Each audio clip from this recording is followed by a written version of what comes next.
This clip is part of the video titled The History of Samson.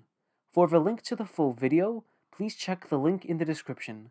And if you enjoyed the video, please like, share, and subscribe. Thank you. Samson's death. However, after he was shaven, the hair of his head began to grow again. Then the lords of the Philistines gathered together for a great sacrifice before their false god Dagon, and to rejoice, because they said that their God had delivered Samson into their hand. So, when their hearts were full of joy, they called for Samson to entertain them. So they called for him out of the prison, and he entertained them, and they set him up between two pillars. Then Samson asked a young man, who held him by the hand, to let him feel the pillars that the house stood upon, so that he can lean on it. And the house was full of men and women, and all the lords of the Philistines were there.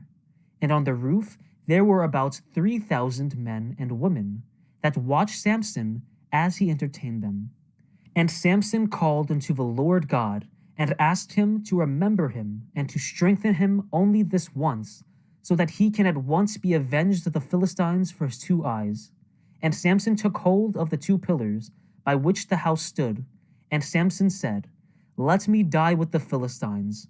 And he bowed himself with all his might, and the house fell upon the lords, and on all the people that were therein, so that the dead which he killed at his death were more than them which he slew in his entire life. Then his brethren and all the house of his father came down and took him, and buried him in the burying place of Manoah his father. And Samson judged Israel for 20 years. Although this may seem a sad ending to Samson's life, due to the actions he took in his life that caused him to end up blinded and a slave, this was probably one of the best ways he could have died. It appears that after everything he had done, when he called upon the Lord before he died, the Lord answered him. In the Bible, there is a section commonly referred to by people as the Hall of Faith, which is Hebrews chapter 11. Among those like Noah, Abraham, Jacob, Moses, and David, Samson is mentioned as an example of someone who had exemplary faith in the Lord God.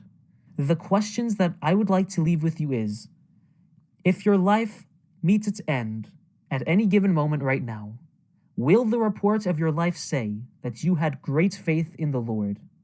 And if not, then why not strive to change that while you are still alive?